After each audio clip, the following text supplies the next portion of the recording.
I'm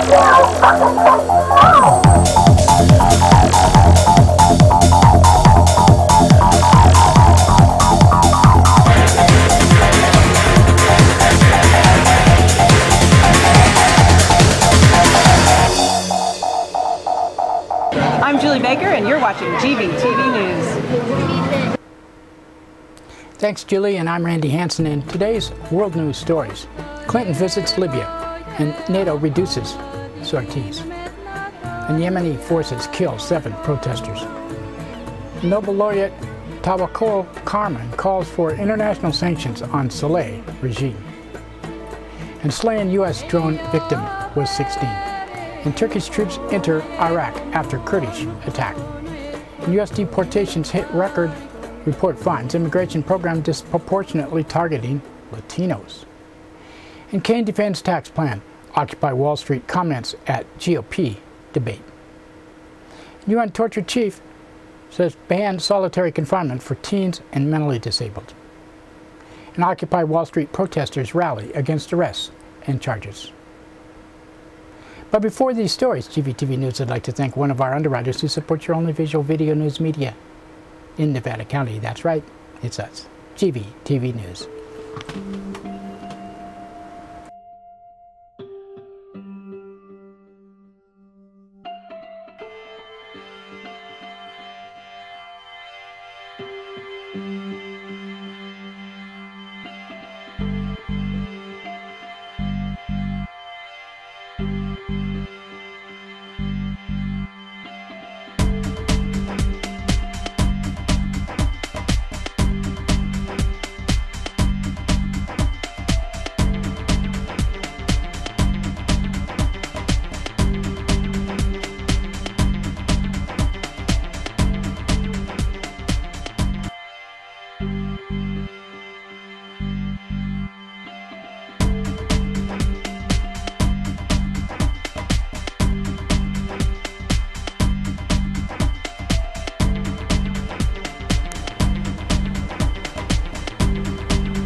In today's first world news story, U.S. Secretary of State Hillary Clinton was wrapped up in a surprise visit to Libyan capital in Tripoli. On Tuesday, Clinton pledged millions of dollars in additional aid to Libya's transitional government, and she said, "We will support a process of democratizing the respects and the rule of law that respects the rights of minorities, of women and young people, that creates independent institutions like free press and an independent judiciary.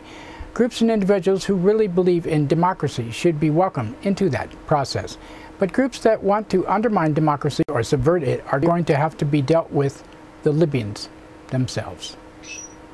Clinton's visit comes one day after governing National Transitional Council took full control of the town of Bani Walid, where fighters loyal to the ousted leader Muammar Gaddafi had remained. NATO spokesperson Roland Lavaux said the international military campaign in Libya is coming to a close, and said remaining Gaddafi fighters are on the defensive, apparently attempting to avoid capture. They don't control significant populated areas and no longer pose a credible threat outside a small pocket of resistance.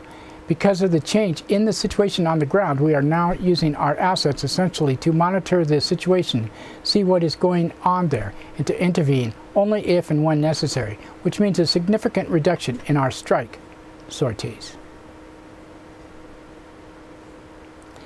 And in Yemen, state-backed forces continue to attack protesters opposing the regime of longtime President Ali Abdullah Saleh.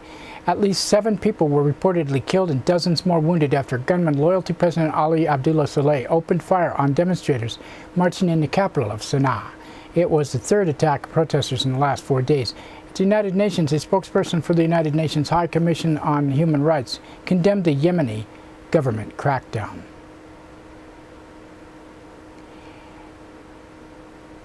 Rupert Colville said, "We condemn in the strongest terms the reported killing of a number of largely peaceful protesters in Sana'a and Taiz in Yemen as a result of indiscriminate use of force by security forces over the weekend.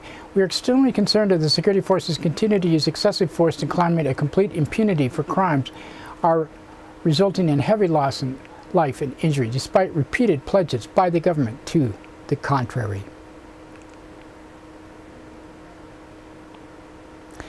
As the violent crackdown on popular uprising continues in Yemen, the Nobel Peace Prize laureate Tawakkol Karman has made a surprise visit to New York City to press her campaign for international pressure on the Saleh regime. Speaking outside the United Nations, Karman called for the freezing of Yemeni government assets as well as prosecution of Yemeni officials at the International Criminal Court. And she said, "We are calling on the United Nations to stand up for human rights and democracy, which are the principles that are founded upon. We came here to tell them that Ali Saleh, the Syrian President Bashar al-Assad, also are both criminals, and they have to be held accountable and prosecuted. We want them two things: to freeze the assets of the regime and forward the files of criminals to Yemen into the International Criminal Court. Attacks on peaceful protesters are crimes against humanity, and just like civilians and peaceful protesters are being killed in Libya and in Egypt, are being killed now in Yemen and elsewhere." Karman also rejected a proposed measure from the UN Gulf Cooperation Council that would grant immunity to Saleh and his administration. She said, "We reject and refuse any immunity for the criminals and anything not consistent with the International Declaration of Human Rights. And any immunity is against what the UN was founded upon. So anything like that is against the UN treaties." In other Yemen news, it's been confirmed U.S. citizen that was killed in the U.S. drone attack last week had just turned 16 he just turned 16 at the age of his death. The teenager was al-Awlaki's son, Anwar al-Awlaki's son. The cleric assassinated in a separate drone strike last month. On Tuesday, al-Awlaki's birth certificate was released, showing he turned 16 last month. They originally thought he was in his 20s. Turkish soldiers, supported by helicopter gunships and bombers, have launched an incursion into Iraq following multiple attacks by Kurdish forces that had left 26 soldiers dead and 22 others wounded. Early Wednesday, Kurdish rebels fighting for autonomy in southern Turkey assaulted military outposts and police stations near a pair of border towns, resulting in the deadliest attack since 1992. And new figures show U.S. deportations of undocumented immigrants are at a record high. The Immigration and Customs Enforcement Agency says it deported nearly 400,000 people in the fiscal year of 2011, the highest total in the agency's 8 years. In announcing the figures, ICE credited the growing number of deportations to programs like Secure Communities, which requires local police to forward fingerprints to every person they arrest to the U.S. Department of Homeland Security. A new report being released has provided the most detailed picture to date of how Secure Communities has disproportionately targeted Latino communities in the United States. Citing government figures, researchers at the University of California and Berkeley Law School and the Benjamin Cardozo School of Law in New York found that 93% of immigrants arrested under secure communities were Latinos, even though Latino immigrants account for only about 2/3 of the undocumented immigrants in the United States. Maybe they're just easier to catch. The report also found that at least 680 United States citizens have been held under the program, in many cases for no apparent reason. Under a third of the 226,000 immigrants deported under Secure Communities have spouses or children who are U.S. citizens. Republican presidential candidates gathered in Nevada Tuesday night for a live debate. Former Massachusetts Governor Mitt Romney and Texas Governor Rick Perry took aim at new frontrunner Herman Cain, who shot to the top of the polls in recent weeks. Romney and Perry criticized Cain's plan for a 9% flat tax rate, which Cain then defended. Governor Perry said, "Herman, I love you, brother, but let me tell you something. You don't have to have a big analysis to figure this thing out." And Mitt Romney said, "I like your chutzpah on this, Herman, but I have to tell you the analysis I did, person by person, return by return, is that middle-income people see higher taxes under your plan." And Herman Cain responded, "Once again, unfortunately, none of my distinguished colleagues who have attacked me up here tonight understand the plan."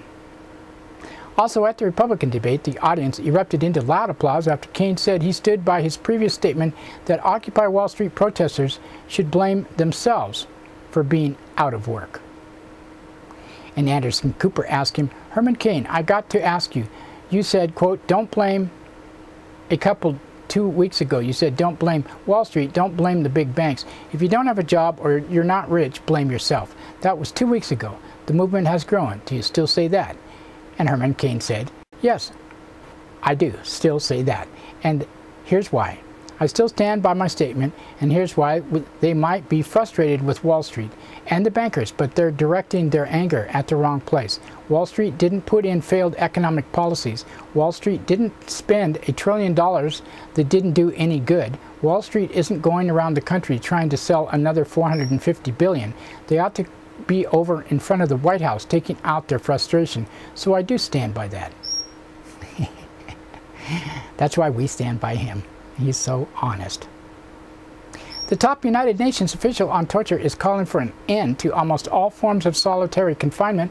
Juan Mendez, the UN Special Rapporteur on Torture, said solitary confinement should only be allowed in exceptional cases, emphasized an absolute ban in the case of juveniles and people with mental disabilities.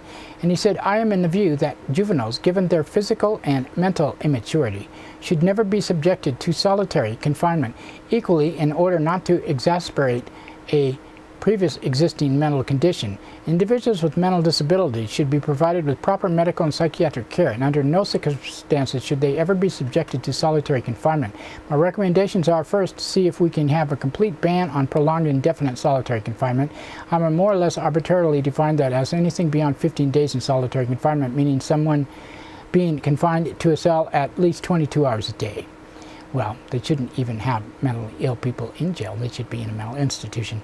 In his remarks, Mendoza also commented on U.S. soldiers and alleged whistleblower Bradley Manning, who's being held in a Kansas prison following his arrest for allegedly leaking government materials to WikiLeaks.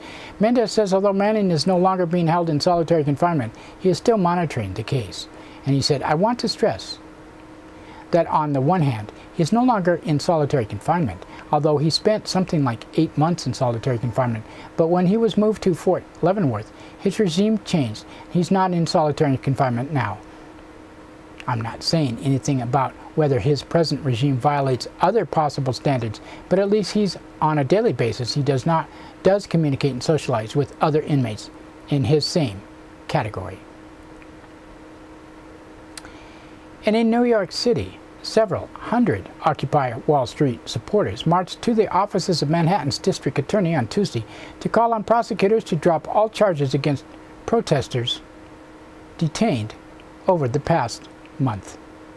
Following the demonstration, protesters marched to a nearby restaurant where New York Governor Andrew Cuomo was being presented with an award. Protesters were joined by author Naomi Wolf, who had been attending the event inside. After refusing to comply with an order to vacate the sidewalk, Wolf and a companion were arrested. Meanwhile, the New York City Police Department commander, who was caught on video pepper spraying a group of young women while they were corralled in netting last month, now faces an internal disciplinary charge that could cost him 10 days of vacation time. The department has found Deputy Inspector Anthony Bologna broke department rules in his use of spray during an Occupy Wall Street protest last month. Bologna can accept the charge or plead guilty or opt for a departmental trial. Victims in the pepper spraying have called for criminal charges. And that's it today for our world news. Now another thanks to one of our underwriters who supports your only visual video news media in Nevada County. Right, that's right, it's us, GVTV News. Stay tuned for our Wall Street.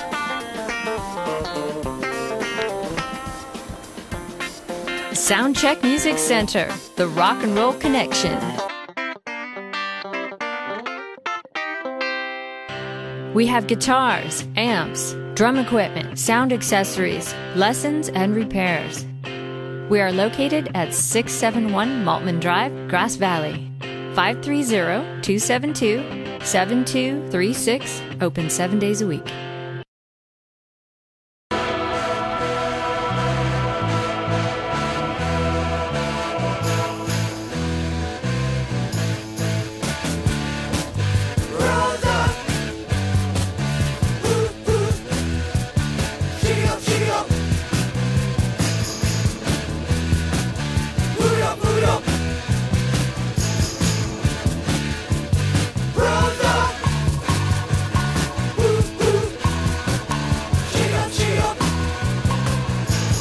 That's right, it's time for the police blotter, and pictures in the blotter are not from these actual events but used for visual aid only.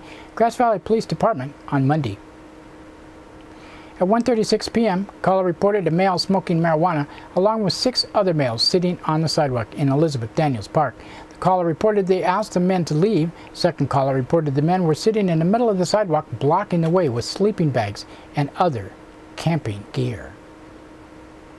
4:31 p.m., caller reported a disturbance between several subjects on the 150 block of Olympiad Drive. In the middle of the roadway, one man was charged with public drunkenness and booked into Nevada County Jail, while another was cited and released for open container of alcohol.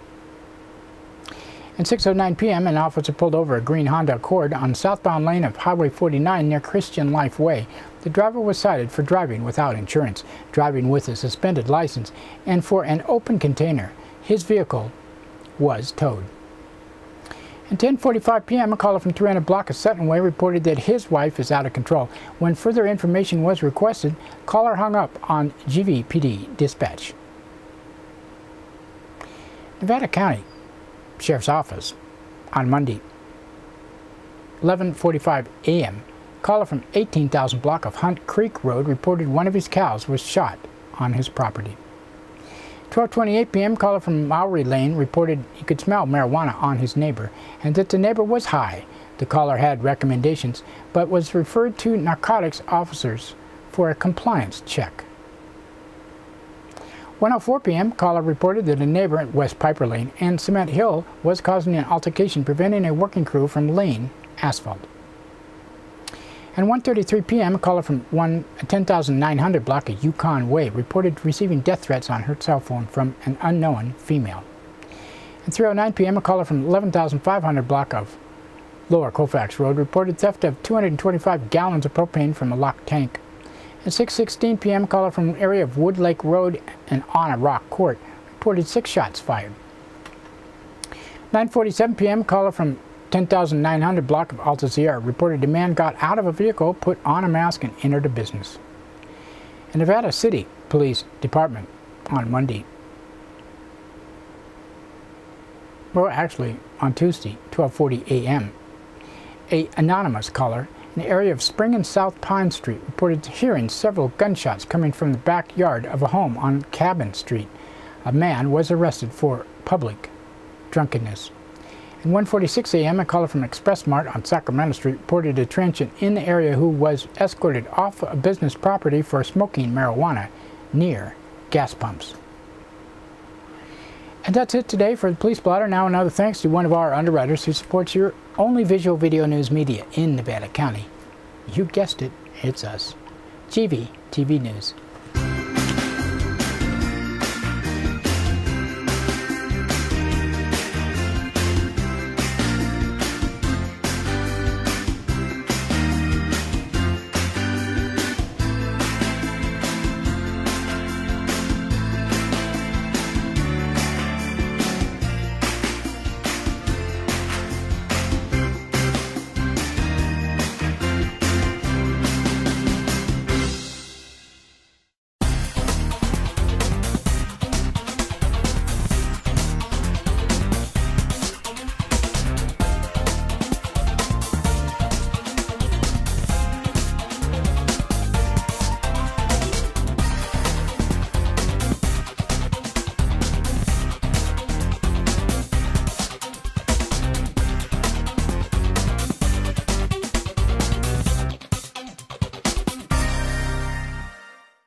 In today's local news headlines, narcotics arrests in Matino Park in Grass Valley.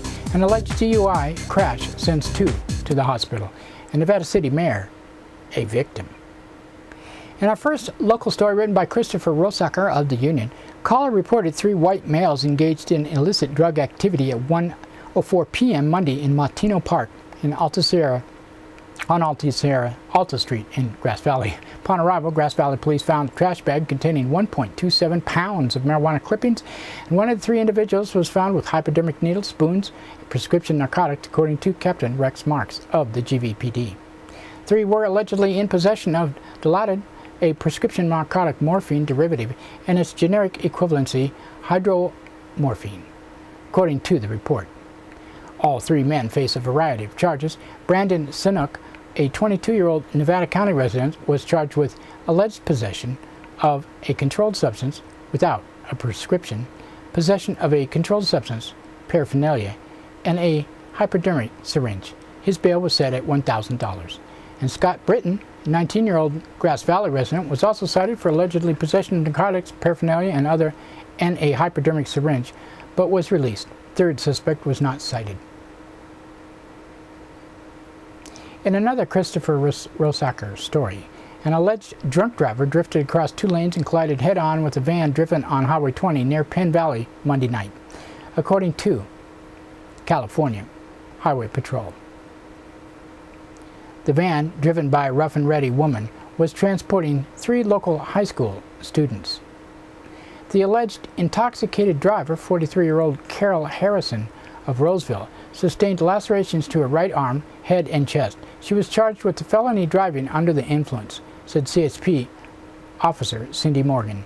Harrison was not wearing a seatbelt, was ejected from her vehicle, and was transported by helicopter to Sutter Roseville Medical Center. As of press time, she was listed in critical condition, according to Robin Montgomery, spokesperson for Sutter Roseville Medical Center. One of the juvenile passengers, Nikki Roningen, a Nevada Union High School sophomore cheerleader, was also transported by helicopter to Sutter Roseville Medical Center, where she was treated for a broken right collarbone and a couple of non-paralyzing spinal fractures, reported her father, Keith Roningen of Penn Valley. Tori Mudd, 48, the driver of the 2005 Dodge Caravan, and the other 2 youth passengers also sustained moderate injuries. Roningen said Mudd was driving his daughter along with another Nevada Union sophomore and a Guidotti High School sophomore back from a birthday party in Santa Cruz. Harrison reportedly was driving a 1995 Toyota 4Runner west on Highway 20 near the Rex Reservoir Dam when she began to drift from the right lane onto the shoulder. Harrison then drifted in the opposite direction back over the 2 westbound lanes and into oncoming lane, where her vehicle slammed into Mudd's van, according to the CHP. Roningen said everyone in Mudd's van was wearing their seatbelts. "You have to be a responsible adult," he said. "When you have too many to drink, take a cab or call a friend to drive." Approximately 25 minutes prior to the collision, Harrison's vehicle was reportedly seen driving erratically out of Grass Valley. Brenda Quintana, a 19-year-old Smartsville resident, said she saw the 4Runner with the same license plate jump a curb outside of Rayleigh's supermarket off Freeman Lane and drove over dirt and through trees before cutting off cars and speeding away. Quintana said the vehicle was swerving, slowing down, and speeding up, sometimes in excess of 100 miles per hour. Quintana said she called 911 to report the dangerous driver. They had plenty of time to stop that vehicle, Quintana said. They could have prevented that accident. Morgan confirmed CHP received Quintana's call nearly 30 minutes before the head-on collision, and that was the same reported license plate as the vehicle Harrison was driving. She said all officers were either already reporting 2 other incidents or were too far away to respond. In addition to CHP agencies responding were the Penn Valley Fire District, Nevada County Fire District, Grass Valley Fire Department, Rough and Ready Fire District, Sierra Nevada Ambulance, and Grass Valley Police Department. The Rough and Ready Fire Department personnel set up a landing zone in the field at the corner of Clover Road, Penn Valley Drive. Bi-county ambulance from Yuba County responded and provided ambulance coverage for the rest of the western Nevada County, while Sierra Nevada Ambulance provided 2 medic units to the incident. And our last Christopher story, he's a busy guy today. Nevada City Mayor David McKay, a local photographer, reported the theft of one of the photographs he had displayed in his own driveway on Clay Street along with his other work as part of an open studios tour the last 2 weekends. 28-inch by 64-inch photograph depicted 3 bright orange daylilies tumbling over a black background. It was valued by McKay at $1,150. If someone else sees it in a house, It is stolen, McKay said. McKay alleges the large piece was stolen earlier Monday morning out of a closed booth. He expressed astonishment not only that someone had stolen it, but also the person was able to haul off the rather large piece. It's not something you just toss into the back seat, he said. Anyone who has seen McKay's piece is encouraged to contact Nevada City Police at 265-4700. That's 530-265-4700. And now a little taste of Occupy Wall Street, Nevada City with a big restaurant.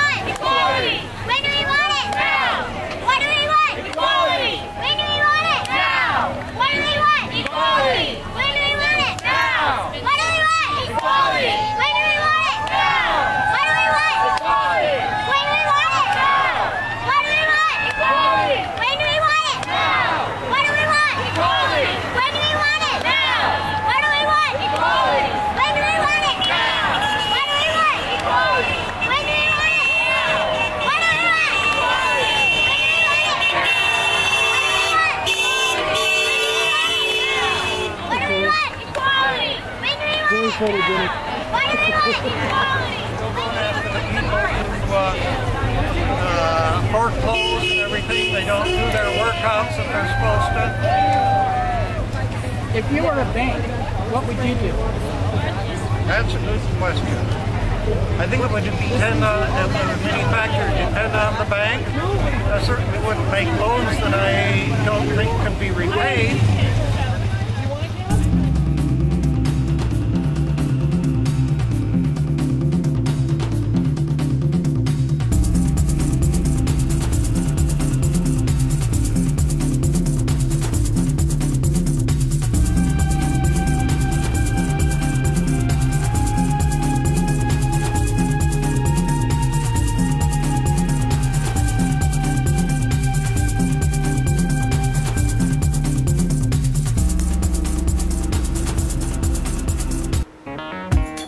That's it for local news today. GVTV News would like to thank Associated Press, Reuters, Amy Goodman, the Union, and others for the source number news, and you for watching, and talk to you Monday. Have a good weekend.